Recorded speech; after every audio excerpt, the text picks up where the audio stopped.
Hello everyone, this is Jaden Dunn from Kiss My Glass Antiques, and today we are at the Brass Armadillo in Kansas City, Missouri, looking for vintage antique glass to resell or for my collection.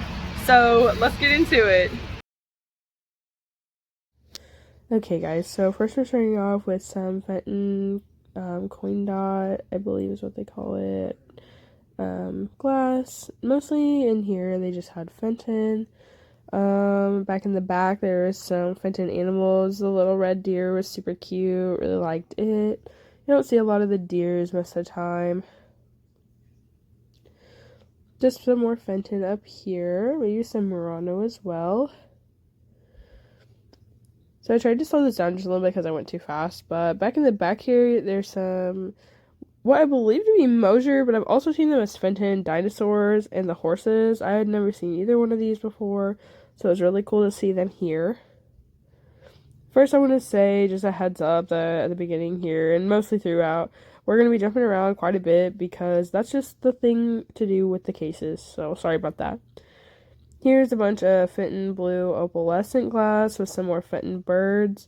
There was a Fenton swung at the beginning right there that I really liked, but it was like $25, so I'm not sure the going rate on the blue opalescent. Here's some cool clocks. And here's a shot of some really cool Wizard of Oz, like little bears and figurines. I'm not really sure the history behind most of them, but I'm sure they're highly collectible, being Wizard of Oz. This first glass, like actual glass booth, had some cool art glass. I thought this snail was pretty interesting. Seeing like handmade art glass is super cool to me. So I love to look at it and pick it up whenever I can. Support the maker, of course. I don't think the people who own that booth made it, but you know. Here we have some head vases. Head vases have become increasingly popular, still becoming even more and more popular. I believe this little lady was 81. She was in fantastic condition, so I could see why. But, of course, 81 is just a little bit out of our price range, especially because that's, like, the top of the resale value on her. This one over here appears to be missing an earring. This is quite common on head vases. Usually their earrings are missing or their eyelashes are broken off. It's hit or miss, but, you know, she was in decent shape. This one right here is absolutely stunning, and at $25, that's a fantastic price, but we do see some damage on her that I don't believe was marked on the price tag, which is unfortunate. Right here you can see there's a chip, and in just a second I'll show you the crack that she has. There it is, you can see it right there above the chip. All in all, if you're like a serious collector and you want a good price and I don't have to ship it, if you were just picking her up as is, yeah, I think she would be a great addition to your collection. Here we have a uranium glass display. I believe this was the only one in the antique mall. I could be wrong, but I'm pretty sure it was the only one we saw. Uranium glass displays are very popular, especially right now, as everyone who's outside of the vintage collection group didn't realize uranium glass was a thing, me included. These two green decanters here, we actually had one with a cool stopper, but my mom wanted it, so we gave it to her.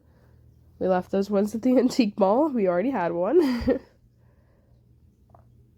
Here's this really cute brass and glass art glass dolphin. It was really cool. I did really like it. For $10, that was probably a good price. Brass animals seem to be going for quite a bit nowadays. They're very collectible, and people just enjoy having a collection of different little animals as is anyway. So this booth right here was really the only like large glass booth where it was well lit and it was just an all around great display. I believe right here, this is Fenton. It's carnival glass. It's absolutely beautiful in the cobalt color. It's just a covered candy dish. I did really like this piece, though. The duck next to it was strikingly similar to Viking glass ducks, but it was indeed not a Viking glass duck. Here we have an Empoli decanter with the matching glasses, which is amazing. Usually the glasses have been misplaced or separated and or broken by now, But this set was only $75, which I believe is a great price with the little glasses included, and the stopper was there. Stoppers can go for a wide range of prices, but traditionally just the stopper, like for any bottle, can go for $60+. I would say 60 is the minimum. While this booth did have some vintage glass, I would say most of it was like art glass, like those art glass birds you just saw, and the art glass duck at the beginning. And here in just a second, I believe an art glass fish. Yes, right here. He's really cool. There were some vintage things, such as this decanter set right here. Y'all tell me if you think it's clowns or dogs, because the large decanter really looks kind of like a dog, but I think they were clowns. Now, this set right here was priced at $325, so you know that it stayed where it was. In just a second, I'll show you another set very similar to it. I believe it was priced at $250, but it said the topper was missing and it was missing a glass. Maybe 2 glasses. Yes, right here. Yeah, $250 for him. So, you know, if you really wanted, you could buy both and have a whole set and plus some extras in case you break one. But it was a little bit out of the price range for us.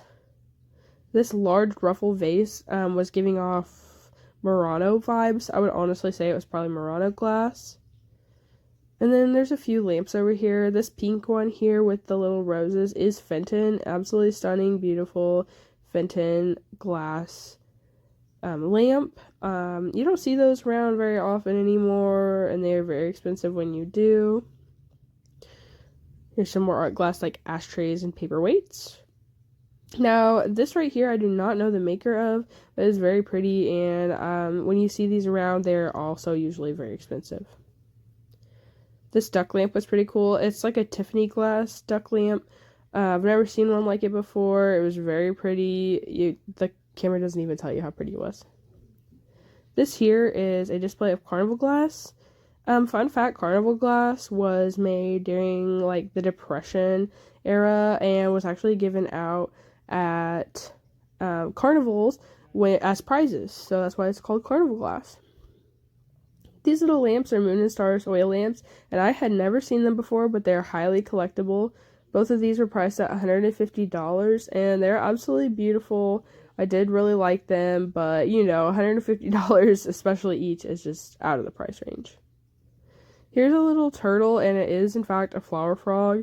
My mom was like, what kind of salt are they shaking out of this? And I was like, Mom, that's a flower frog. That's not a salt shaker. So, shout out to my mom for thinking that was a giant salt shaker when it wasn't.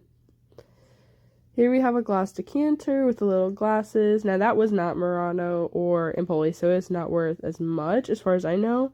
I did really like this red one, though, because none of the glasses matched. They were almost all a different shape and size, but they all matched, like, the style was cool, so that was cool. These decanters right here next to it were all pretty cool. They're all very unique, so that was interesting to see. This oil lamp was super unique. I can say that I haven't seen one like it before, and I haven't seen one like it since. That right there is where you would insert the oil for your lamp, and I'm not really sure if it was to keep, you know, the flame away from you so you didn't, like, hit your hand on the glass and burn it, but it was an Aladdin-style oil lamp, so that was pretty interesting. Right here is just a piece of Moon and Stars. We had to go back and forth and debate over what the price was, but I think we came to the conclusion that it was $30, so that's pretty cool. Way too much for that piece, but, you know, it's just an antique booth, so that's just how pricing goes. This here is a Zodiac style ashtray, and I have seen one of these go for around $30 before on an auction. The one I saw was yellow, though. This one was blue. I really, really like them, and one day I hope to find one for, like, really cheap. Something I have learned during my antiquing is that Disney makes really cool snow globes, so I always try and get them on camera so we can all see them together. Here's another brass animal. This here is a little deer. In just a little while, we do see another one. It might be the next clip, I'm not sure. But, oh yes, it's right here. It's a peacock. Like I said, brass animals are very desirable. They're increasingly being more desirable. and I don't really think they ever fell off from being desirable from whenever they were produced. So just look it over, look at all that handmade beauty. Right here we did have a Royal Dalton figurine, which is really, really pretty, and at $19.99 she was a great price. But actually, if you can see when I turn her around right there, there's a crack and there is actually a chip on the back. So I ended up leaving her behind, but she was really pretty. Unfortunately, she was just damaged. This apron was super cool. I had never seen anything like it before. The ruffled edge, very unique. But I believe it was priced around $185. So, you know, she stayed where she was. If you didn't know, I love Snoopy. So we picked this little Snoopy guy up because he was only $7 and Halloween themed. Also, these little snowmen matched a snowman cookie jar that I have, so we picked them up. They were only $8, I believe, and I absolutely was not leaving without them because they match my cookie jar, of course. I'm not going to pretend to know what all this is, but it was mostly Fenton. The real star jewel, though, was this apron in the back here. It was absolutely gigantic. I believe the price tag said $1,200, maybe $1,500, I'm not quite sure. But it was absolutely stunning. Loved it. I think it had a certificate of authentication from Fenton as well. And this right here is our haul, so thank you guys so much for watching. I appreciate it. Okay guys, so we just got done inside the Brass Armadillo in Kansas City, Missouri, and we just left with the Snoopy and the salt shakers, but I actually have the matching cookie jar for the salt shakers, so I'm pretty excited about that. Thank you guys for watching, like and subscribe, and we'll see you on the next one. Bye.